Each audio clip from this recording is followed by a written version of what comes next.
O anticristo já se manifestou? Os falsos cristos surgirão, tal como foi profetizado. Focando na verdade. Já há algum tempo se fala de indivíduos que aparecem em Israel e que as pessoas dizem que são reconhecidos pelos rabinos ortodoxos como sendo o Messias prometido, embora não exista uma confirmação oficial de tal reconhecimento. Muitos cristãos não têm claridade sobre esta questão e estão alvoroçados, pensando que este ou aquele é o anticristo. Quem tiver a paciência de ver este material até o fim entenderá o quadro completo e nunca mais se preocupará se este ou aquele pode ser o anticristo. Tenhamos isso em mente. O problema não é que mintam para você, mas que você acredite.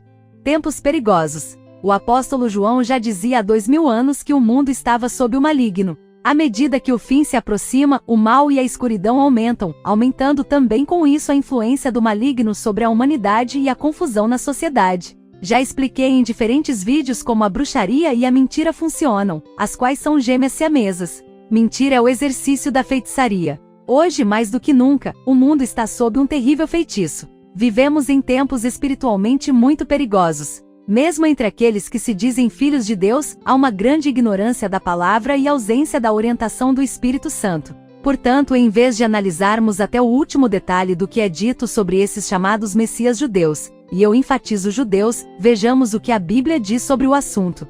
Mateus 24 e a Igreja. Já expliquei em um vídeo anterior que o capítulo 24 de Mateus não tem nada a ver com a igreja, mas é uma conversa na qual Jesus respondeu a 3 perguntas que os discípulos fizeram sobre Israel. Muitos interpretam mal o que o Senhor responde aos discípulos por não prestar atenção a este detalhe do contexto. Por aplicar mal o contexto, entendem que as respostas têm a ver com a igreja, e a partir daí passam a pensar que a igreja passará pela grande tribulação, o que é contrário à palavra. A primeira pergunta. Naquela conversa, os discípulos que eram judeus estavam preocupados com a nação de Israel. Naquele momento eles também não tinham revelação sobre a igreja, uma vez que ela só viria a existir após a crucificação e a ressurreição do Senhor Jesus. Eles tinham acabado de descobrir que Jesus era o Messias, o Filho do Deus vivo esperado por Israel. Portanto, eles entenderam que a era mosaica tinha chegado ao fim. A conversa girou em torno da destruição do templo, que foi o pilar do cumprimento da lei mosaica. Portanto, sua primeira pergunta expressou essa preocupação. Quando serão essas coisas? A que eles se referiam? A destruição do templo, que ocorreu no ano 70 depois de Cristo. O Senhor Jesus lhes deu detalhes de como seria e o que eles deveriam fazer para evitar problemas. O princípio de dores. As outras 2 perguntas eram sobre quais seriam os sinais de sua vinda e como seria o fim do mundo. A sua vinda é popularmente conhecida nos círculos cristãos como segunda vinda. Do versículo 4 ao 8, o Senhor dá alguns sinais antes do fim da era e os chama de o princípio de dores. Essa é a época na qual estamos vivendo agora, em novembro de 2022. Todos os elementos que Jesus mencionou nestes versículos já estão sendo cumpridos e os sinais estão se intensificando, como quando uma mulher começa a ter as primeiras dores de parto. Esses sinais são guerras, rumores de guerras, conflitos de nação contra nação, pestilências, fome e terremotos. Mas o Senhor enfatizou que estes seriam só o princípio de dores, pois as dores em si são o que se conhece como a grande tribulação, ou a angústia de Jacó, que é o mesmo que a 70ª semana profetizada por Daniel. Em meu nome, nesta fase do princípio de dores, vimos também uma verdadeira praga de falsos ministros que surgiram, e com o nome de Cristo na boca e a Bíblia na mão, enganaram a muitos. Estes falsos ministros são citados no versículo 5, mas preste atenção aos detalhes, pois eles são diferentes em características e contexto daqueles citados nos versículos 23 a 26. A palavra ungido ou Messias em hebraico é a mesma que Cristo em grego. No versículo 5 vemos que estes ungidos, ou Cristos a quem o Senhor Jesus alude, vêm em seu nome. Isto é o que vimos, especialmente nos últimos 40 anos, principalmente com a doutrina da nova reforma apostólica. Assim, dos versículos 4 ao 8, o Senhor Jesus está descrevendo o princípio de dores. Aqueles que vêm em seu nome dirigiram-se a um público que é seguidor de Cristo, ou seja, os chamados cristãos. Não vieram para o povo de Israel. A grande perseguição ao povo de Deus. Do versículo 9 ao 12, o Senhor descreve a próxima etapa, que é a das dores de parto. Em Jeremias 30 lemos sobre a angústia de Jacó. Esse tempo consiste nos 7 anos profetizados por Daniel, e que ainda faltam por ser cumpridos. No contexto cristão, esse tempo é conhecido como a Grande Tribulação. Pouco antes de começar a grande tribulação, a igreja será arrebatada para encontrar o Senhor nos ares, como explicou Paulo. Depois vemos esse arrebatamento refletido em Apocalipse 4 e 5. Em Mateus 24, 9 e 10, o Senhor começa a descrever o que acontecerá com o povo judeu naquela época. A primeira coisa é que eles serão perseguidos porque são judeus e serão odiados por todas as nações. Isso é totalmente coerente com o fato de que os judeus sempre foram odiados por serem judeus. Tenhamos em mente que Deus os escolheu para se manifestar ao mundo e lhes deu uma série de promessas. Se Satanás conseguisse exterminar o povo judeu, as promessas não seriam cumpridas e a veracidade de toda a palavra de Deus seria questionada. Não faz diferença se os judeus são ou não fiéis em dar testemunho do Senhor. Sua própria existência é uma evidência de que Deus é todo-poderoso e que é capaz de salvaguardar os seus do extermínio. É por isso que na grande tribulação será desencadeada a última e mais feroz investida de Satanás para exterminar os descendentes físicos de Abraão. Esse ódio contra o povo hebreu aumentará muito nesses 7 anos. Neste momento já vemos o antissemitismo em ascensão, especialmente graças a um plano tremendamente diabólico da sinagoga de Satanás, que são aqueles que afirmam ser judeus, mas não o são. Tudo hoje em dia mostra que muito em breve se levantará uma terrível onda de perseguição contra os judeus em todo o mundo e não é preciso pensar muito para entender as motivações das pessoas, sejam elas justificadas ou não. A perseguição que sofrerão previsivelmente estimulará os últimos judeus que estão espalhados pelo mundo a irem para Israel, onde Deus quer mantê-los para protegê-los do massacre final. Mas assim como aconteceu na época do Holocausto, muitos judeus, a fim de salvar suas vidas ou as vidas de seus filhos, entregarão eles mesmos seus familiares e vizinhos ao sistema. Falsos profetas da época da angústia de Jacó. Aqui o Senhor não está mais falando de ungidos que vêm em seu nome, mas de falsos profetas. Os falsos apóstolos ensinaram a doutrina nicolaíta e assim subjugaram muitos cristãos. Mas os falsos profetas têm outra função, que é subjugar as pessoas pelo engano, levando-as a adorar o falso Messias, o Anticristo. À medida que a maldade aumentar, muitos desconfiarão de seus semelhantes e se afastarão uns dos outros, e seus laços de afeto serão seriamente danificados. Tivemos uma pequena amostra disto em 2020 e nos anos posteriores. A seguir, o Senhor diz que aquele que perseverar até ao fim será salvo. A que fim ele está se referindo? A angústia de Jacó ou grande tribulação é um tempo limitado. Dentro desse tempo encontramos 2 eventos importantes que trarão o povo de Israel de volta ao Senhor. Uma delas é a guerra de Gog e Magog, que está se formando neste momento a grande velocidade. Nessa guerra a nação de Israel será abandonada por todas as outras nações. Mas Jeová esmagará os exércitos de Magog e seus aliados nas montanhas de Israel, como profetiza Ezequiel nos capítulos 38 e 39. No entanto, muitos em Israel ainda serão enganados pensando que o falso Messias ou anti-Messias é o verdadeiro e que o aceitarão. Mais tarde, quando aquele iníquo entrar no templo, querendo ser adorado como se fosse Deus, o povo judeu entenderá que se enganou e se voltará contra esse falso Messias, passando a sofrer perseguição por isso. Esse será o ataque final de Satanás aos descendentes físicos de Abraão. Aqui vemos o segundo ponto de inflexão na conversão do povo de Israel em meio à angústia de Jacó. Em Apocalipse 12, vemos em detalhes como ocorrerá a terrível perseguição e como Deus manterá seu povo, até que ele venha no dia do Senhor, que nos círculos cristãos é chamado de a segunda vinda. Em Mateus 24, 13, portanto, o Senhor Jesus está dizendo que os judeus que perseverarem em se refugiar em Jeová até o fim da angústia de Jacó serão salvos. Muitos rabinos hoje estão bem cientes de que o tempo da angústia de Jacó está prestes a começar, que será muito difícil, mas que aquele que persevere até o fim verá o Messias e será salvo. O fim da era mosaica. Dos versículos 15 a 20 de Mateus 24, vemos que o Senhor descreve como o fim da era mosaica se daria. No momento dessa conversa, os discípulos haviam entendido que Jesus era o Messias, mas ele ainda não havia sido crucificado e ressuscitado. Portanto, eles não entendiam como ocorreria a transição da era mosaica para a era messiânica. Observemos que o Senhor Jesus dá instruções precisas sobre como eles devem agir para serem salvos do massacre. É interessante notar que em relação à grande tribulação, a Bíblia diz o que Deus fará com Israel, mas não dá uma única instrução para a igreja. Este silêncio é mais uma prova de que a igreja não estará na terra naquele momento. Pela história, podemos comprovar que tudo o que o Senhor disse que aconteceria na destruição do templo, ocorreu quando o general Titus a realizou em 70 depois de Cristo. Disse que muitos foram salvos seguindo as instruções do Senhor para não voltar para casa e nem mesmo pegar as suas vestes. A grande tribulação ou dores de parto. Os discípulos haviam pedido sinais antes da vinda do Senhor. Esses sinais são a grande tribulação ou a angústia de Jacó. Começando no versículo 21 de Mateus 24, o Senhor prossegue descrevendo-os em detalhe. Ele introduz o assunto dizendo que se trata de um sofrimento que sobrevirá a toda a humanidade. Ele diz que tal sofrimento nunca aconteceu antes e nunca acontecerá novamente. No versículo 24, vemos que ele se refere novamente a falsos cristos e falsos profetas. Isto é, o engano ocorrerá entre aqueles que seguem falsos ungidos que afirmam ser a resposta ao sofrimento do povo e também entre os judeus, que serão conduzidos de um lado para o outro pelos profetas que não são de Deus.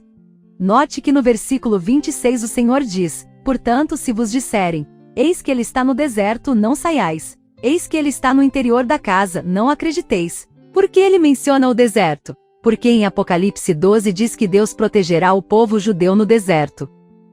Todo olho verá. A seguir, o Senhor dá provas de que nenhum falso ungido ou falso profeta pode realizar para enganar o povo. Ele diz que quando ele vier, todos os olhos o verão, de um extremo ao outro da terra. A partir do versículo 29, ele dá mais detalhes de como será sua vinda no cumprimento do dia do Senhor, ou segunda vinda, descrito por profetas como Joel 2 ou Zacarias 14. Esses profetas de Deus descrevem esse dia como um dia terrível, o que é corroborado por João em Apocalipse 6 e 19.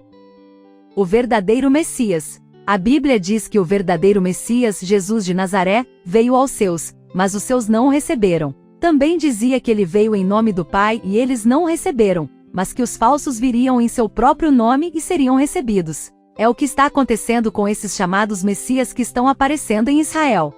Em outro momento, ele disse que suas ovelhas ouvem sua voz e o seguem. Isso significa que nem todos serão enganados, mas aqueles que estão atentos à sua voz o reconhecerão. Como testar se alguém é falso? Jesus disse que tudo o que ele fez foi como o Pai lhe ordenara, e em tudo o que ele fez, ele deu glória a Deus. Com isso você pode obter uma pista sobre se alguém é falso ou não, qualquer que seja o título que use. Ele dá a Deus a glória por aquilo que ele faz? Ele é um servo de Cristo. Ele tira proveito dos sucessos para crescer diante dos homens e servir a si mesmo? Ele é um falso representante de Cristo. O Senhor Jesus sempre, e em tudo o que ele fez, deu glória ao Pai. O anticristo já se manifestou? O fato de que alguns judeus acreditam ou não que um personagem é o Messias é irrelevante para considerá-lo o anticristo. Paulo o descreve como iníquo, cuja vinda é segundo a eficácia de Satanás com todo o poder, e sinais e prodígios de mentira, e com todo o engano da injustiça para os que perecem, porque não receberam o amor da verdade para se salvarem. A igreja deve ter a ideia muito clara de que o iníquo não se manifestará até após a igreja ser removida da terra. Nesse mesmo texto de 2 aos Tessalonicenses 2, Paulo o explica e muitos extraem a conclusão oposta, porque não levam em consideração os detalhes da frase. Explico isso em outro vídeo neste canal chamado Apostasia e Manifestação do Homem de Pecado. Paulo diz: ora, irmãos, rogamo-vos, pela vinda de nosso Senhor Jesus Cristo, e pela nossa reunião com Ele, que não vos movais facilmente do vosso entendimento, nem vos perturbeis, quer por espírito, quer por palavra, quer por epístola, como de nós, como se o dia de Cristo estivesse já perto. Ninguém de maneira alguma vos engane, porque não será assim sem que antes venha a apostasia, e se manifeste o homem do pecado, o filho da perdição. Paulo menciona aqui dois eventos, a vinda de nosso Senhor Jesus Cristo e nossa reunião com Ele. Em seguida, ele nos adverte que não nos deixemos ser enganados e passa a se concentrar no dia do Senhor. Nosso encontro com o Senhor refere-se ao arrebatamento da igreja, enquanto que o dia do Senhor se refere à segunda vinda. Portanto, essa passagem diz que o dia do Senhor, a segunda vinda, não virá sem que a apostasia venha primeiro e o iníquo se manifeste.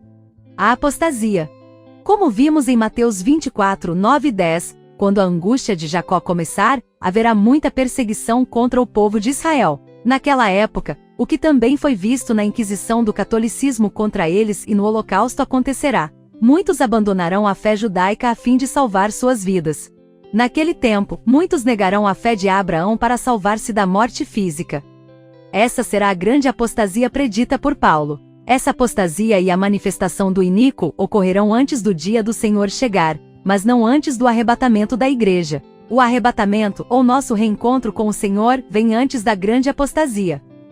A igreja verá o anticristo? Apocalipse 4 e 5 descreve um tempo de adoração no céu, no qual João estava presente, porque tinha sido arrebatado para depois profetizar às nações. Em Apocalipse 5, 9 a 10, vemos que há 24 anciãos adorando o Cordeiro dizendo: com o teu sangue nos compraste para Deus de toda a tribo, e língua, e povo e nação. E para o nosso Deus nos fizeste reis e sacerdotes, e reinaremos sobre a terra. Esta é uma das indicações de que a igreja estará no céu naquela época. Se esses anciãos foram redimidos e têm várias outras características aplicadas somente à igreja, significa que a igreja estará no céu naquele momento.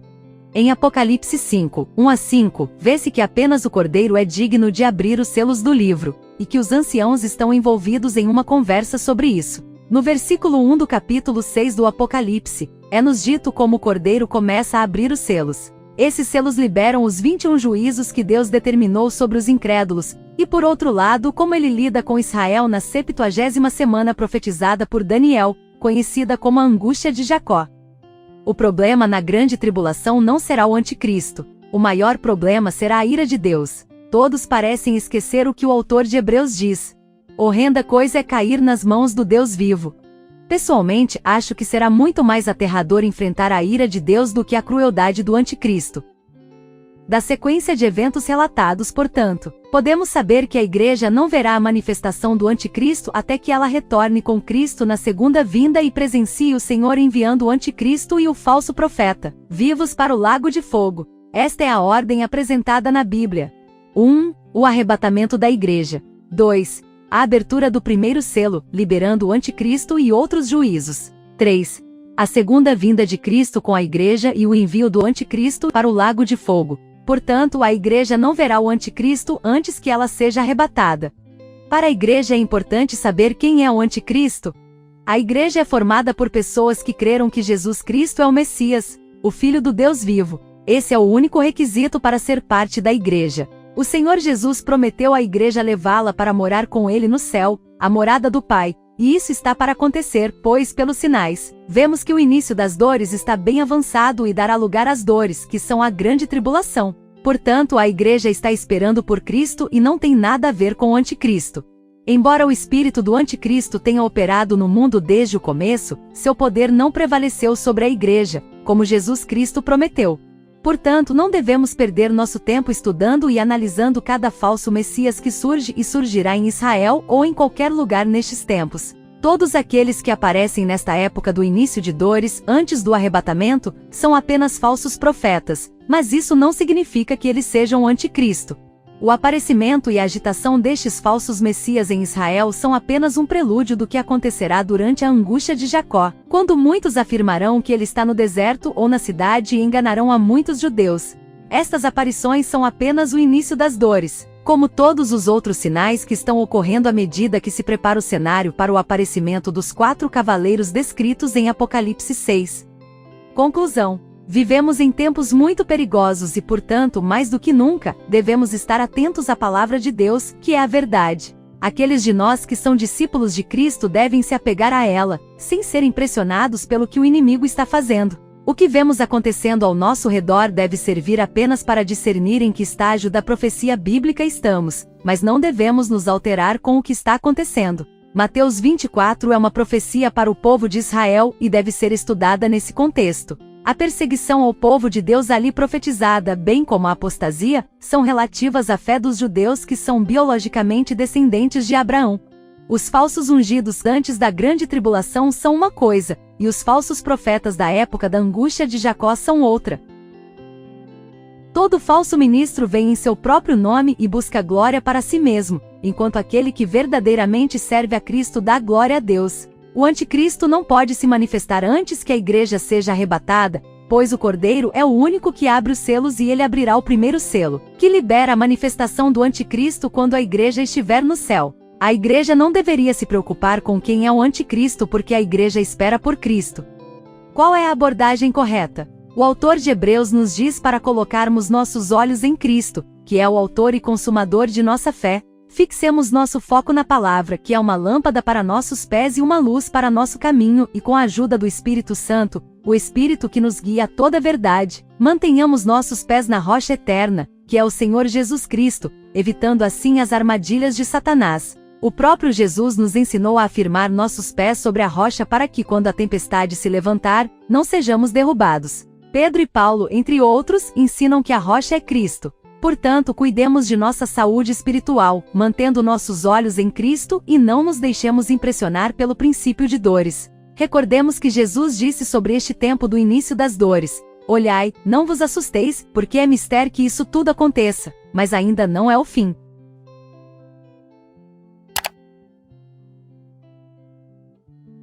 Nosso material é inédito. Se você gostou, inscreva-se e compartilhe.